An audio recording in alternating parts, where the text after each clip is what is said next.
kaporit saja 30 ppm itu sudah dianggap cukup. Semakin tinggi tentu lebih baik. Jadi dengan kaporit saya yang dengan konsentrasi bagus, itu yang Ibu Ria. Jadi Ibu Ria saya kira apa namanya, kita ini yang saya peternak yang mesti berdaya, ya.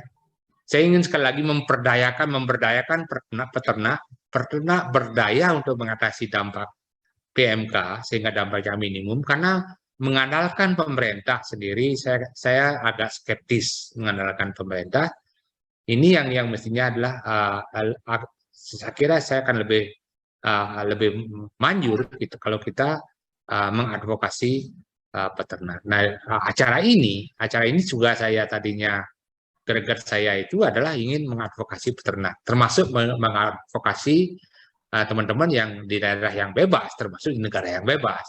Dulunya daerah juga, dulu provinsi bebas Timur Timur, sekarang tiba-tiba menjadi negara bebas. Saya kira itu. Ya, Alibio, silakan Alibio. Terima kasih Pak. Ini virus PMK ini Pak, sudah sapi yang sudah sering.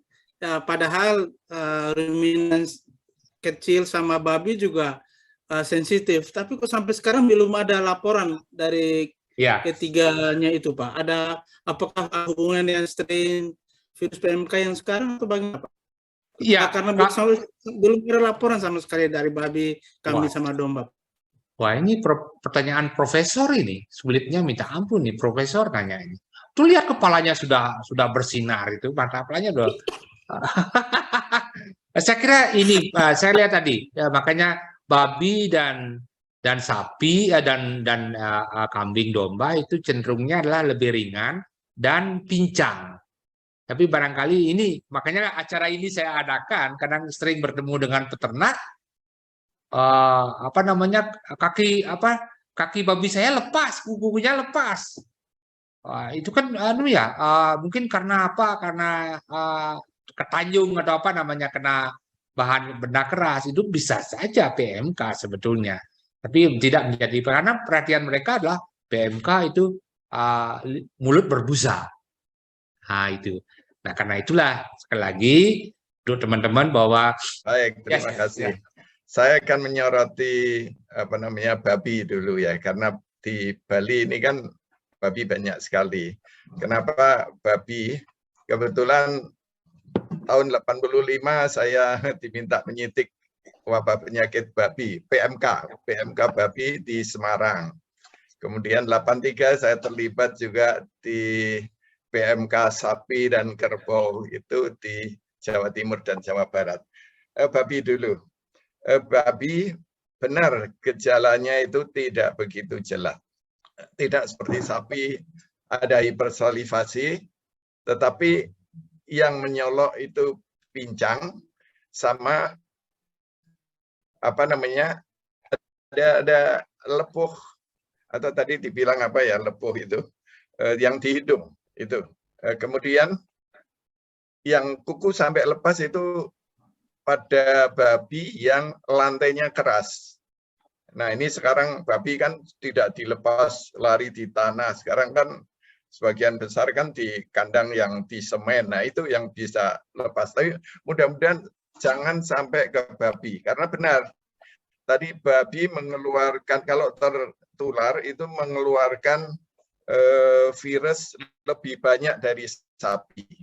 Informasi ini sudah saya terima itu tahun 79 waktu mengunjungi reference internasional di Pirbright di Inggris ya.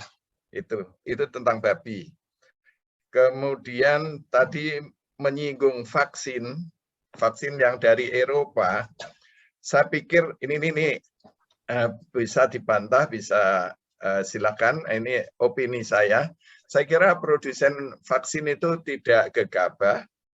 Mereka mungkin ngambil seatnya karena udah ketahuan sampai lengkap itu,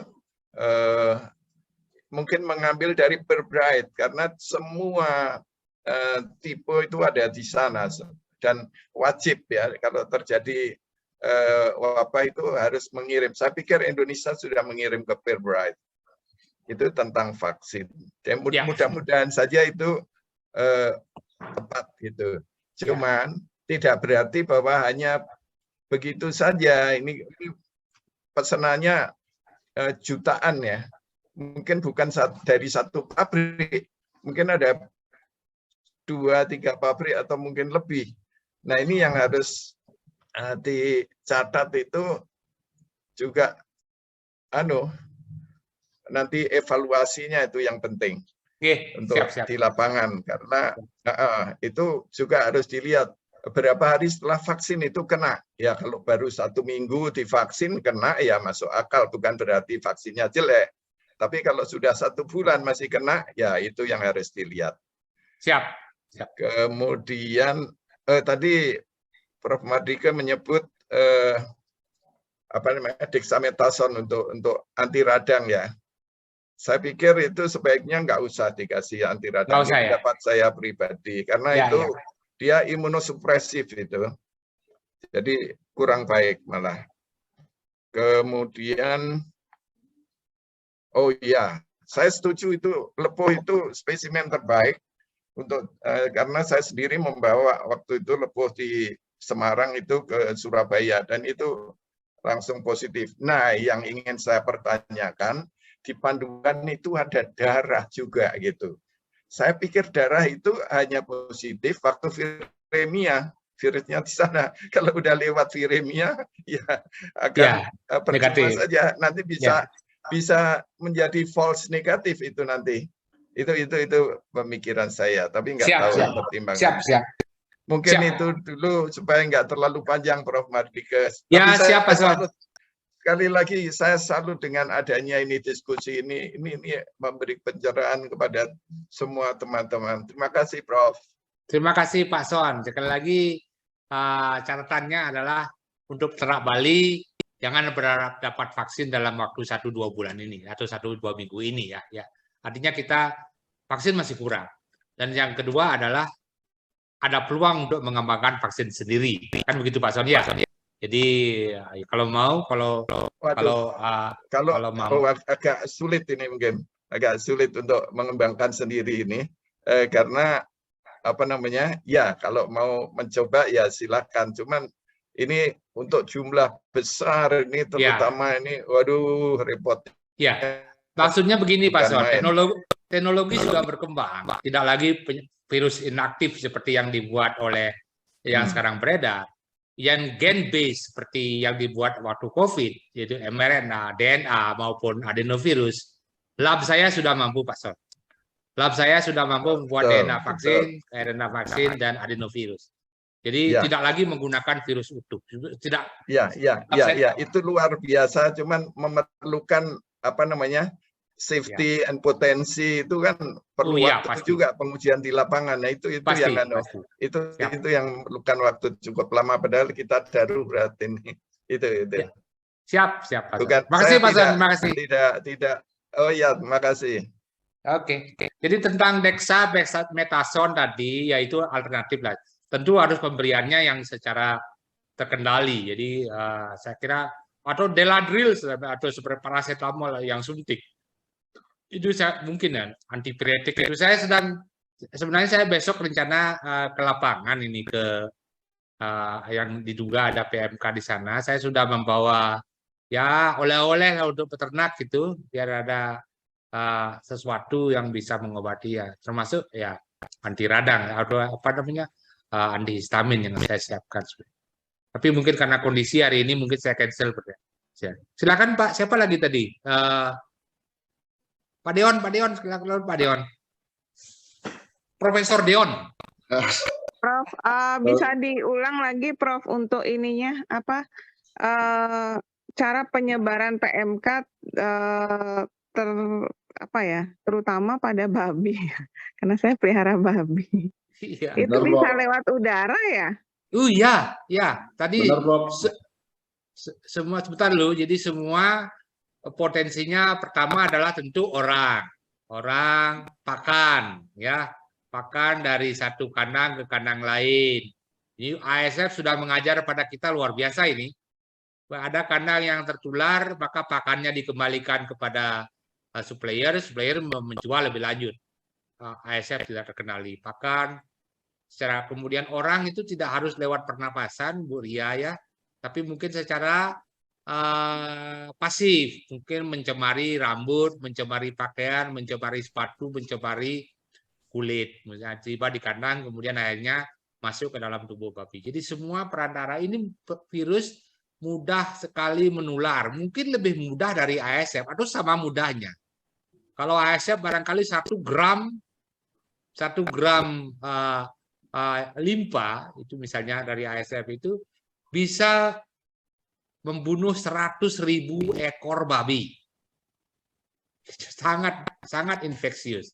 Ibaratnya hanya memerlukan 1 virus saja untuk masuk kandang, maka selesai kandang itu. Sehingga biosecurity sekali lagi. Jadi mohon, jadi ternak-ternak yang babi terutama, ya, babi terutama sekali lagi yang saya kira lebih mudah mengatur biosecurity. Tapi saya tahu di Bali juga sudah cukup banyak peternak sapi yang cukup terisolasi, tidak lagi menggunakan kandang-kandang yang jorok, yang kotor di sawah, itu sudah cukup banyak.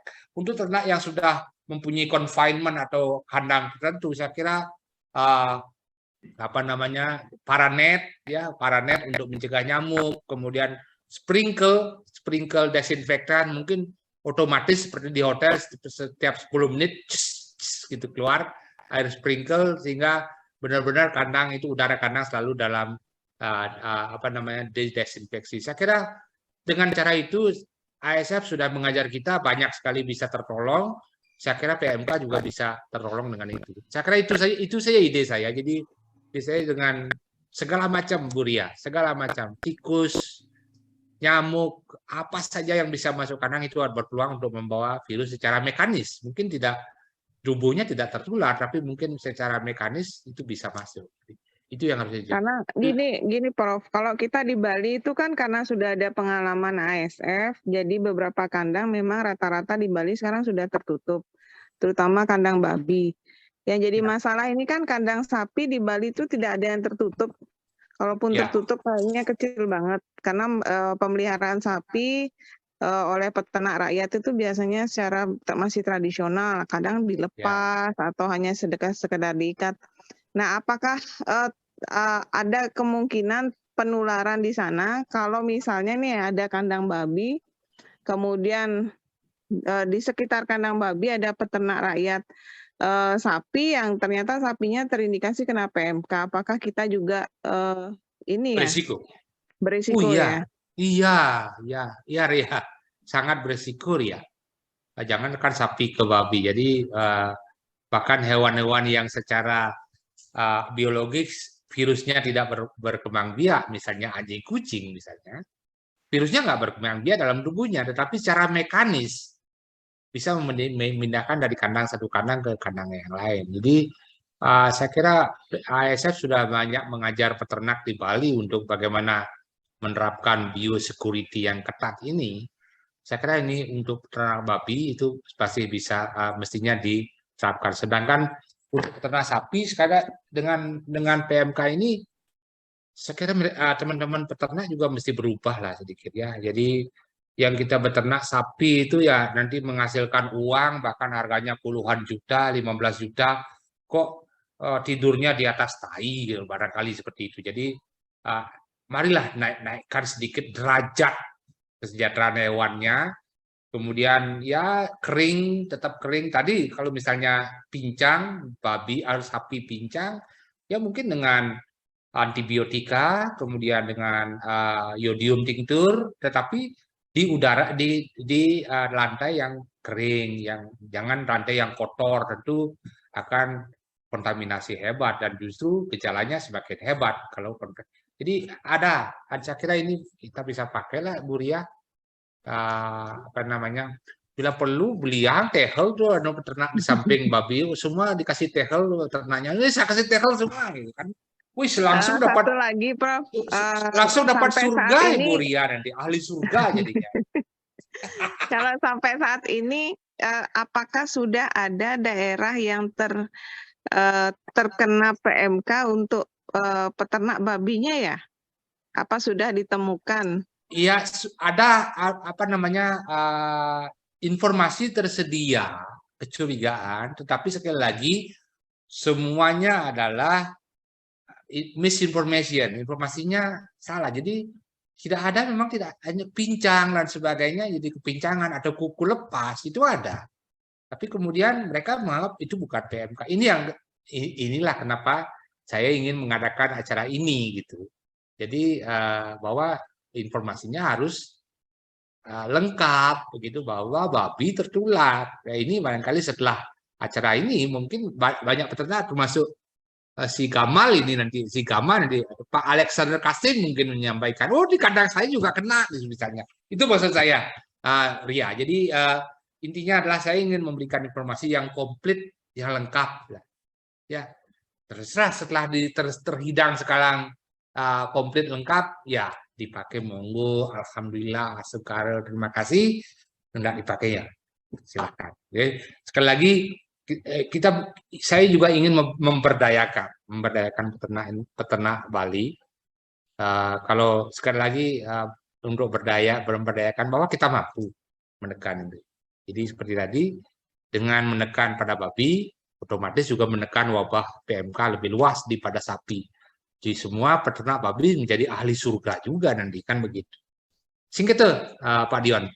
Pak Gama, ada komentar? Benar, Prof. Pak Gama, kita minum dulu yuk. Ya, Prof. Yuk, silakan kalau ada. Hanya mau ada pertanyaan, Prof. Iya, boleh. Kalau di sebelum ada babi, pertanyaan, transfer dulu ke rekening saya ya.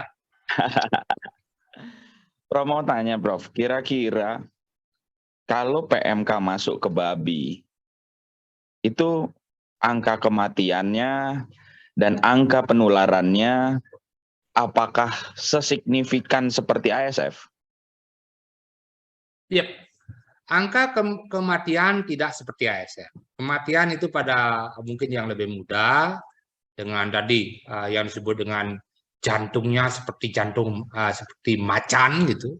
Karena itu pada babi muda, pada hewan muda, dan kematian tidak sehebat ASF, Pak Gama. Jadi tapi mungkin nanti yang saya tidak sebut tadi, resiko adalah infertilitas, menjadi jubeng, menjadi tidak lagi fertil. Nah itu yang nanti tentu kemudian secara ekonomis ujung-ujungnya lah merugikan sekali karena produktivitas akan terganggu. Jadi ini yang disebut dengan, bahkan angka penurunan produksi daging, ya penurunan produksi daging termasuk tentu artinya penurunan reproduksi, kan, karena daging itu asalnya dari anak itu membesar menjadi sumber daging.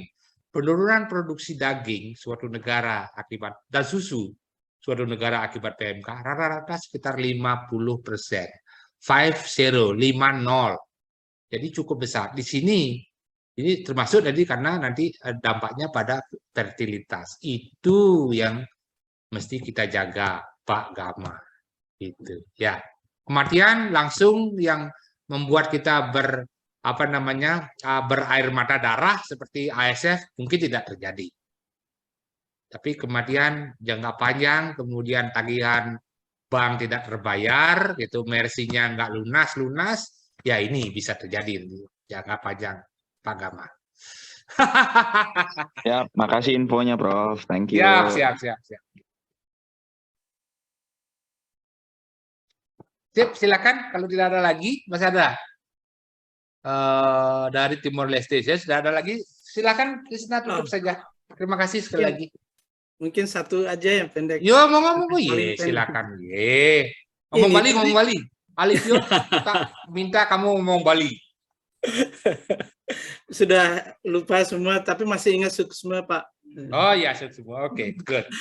Ini Pak, dari referensi bilang, kalau juga tadi Pak Prof bilang, kalau gejala pada babi sama ruminan kecil itu lebih ringan, tapi kalau di referensi juga bilang mortalitasnya di hewan babi sama anak kambing domba itu malah tinggi. Iya. Gimana tuh Pak ya?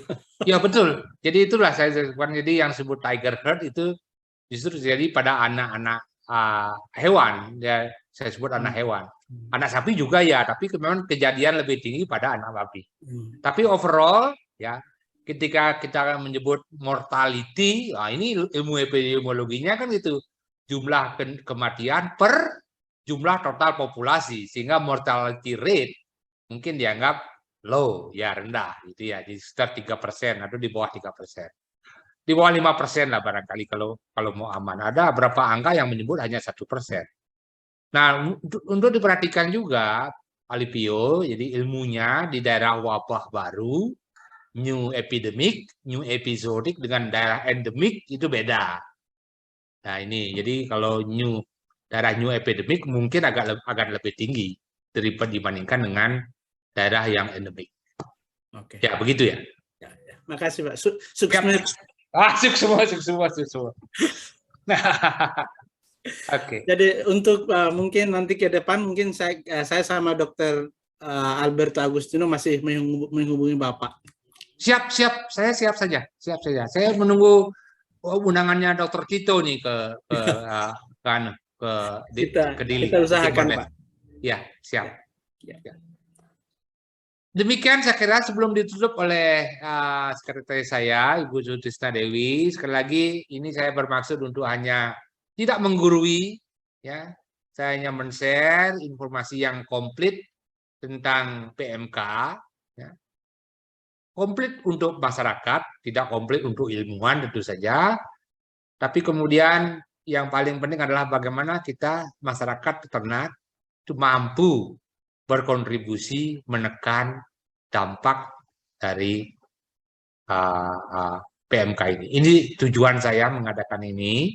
Dan sekali lagi itu mudah-mudahan ada manfaatnya, dan kalau ada salah itu saya minta maaf sebesar-besarnya, tapi kalau ada kemudian kekeliruan dalam statement yang secara ilmiah itu ya, sekali lagi ini yang saya pahami sementara ini, tentu nanti kalau ada hal lain fakta lain yang membuat pemahaman saya salah, saya harus akui secara gentle juga.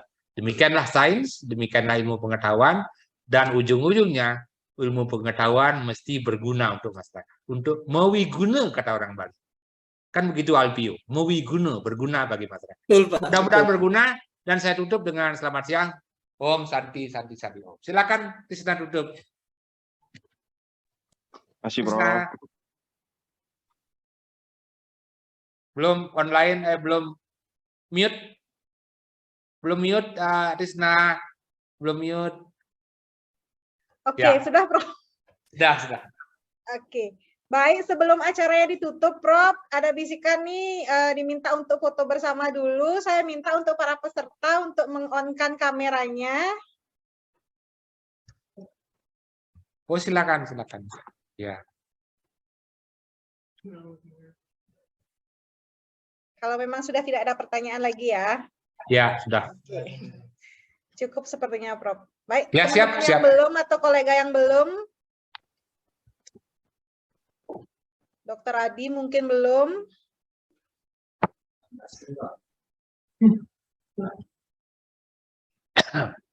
Oke. Udah ya? Sudah, siap. Sudah siap. Saya. Oke, silakan duduk, Tisna. Bentar lu. Sebentar, Prof. Oke. Ya, Heng. Oke, bentar lu, Pak. Aku yang nggak ada.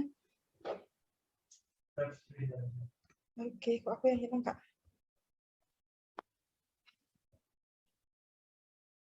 Oke lah. Nah, aku yang nggak ada. Silakan Tisna tutup, Tisna. Halo. Halo, Prof. Silakan tutup. Oh, oke, koneksi saya. Kedengaran, Kak? Suaraku, Kak? Ya, dengaran. Iya, Prof. Mohon maaf, koneksi saya mungkin bermasalah. Baik, terima kasih untuk Prof. Ngurah Mahardika beserta teman-teman yang sudah join pada Zoom hari ini.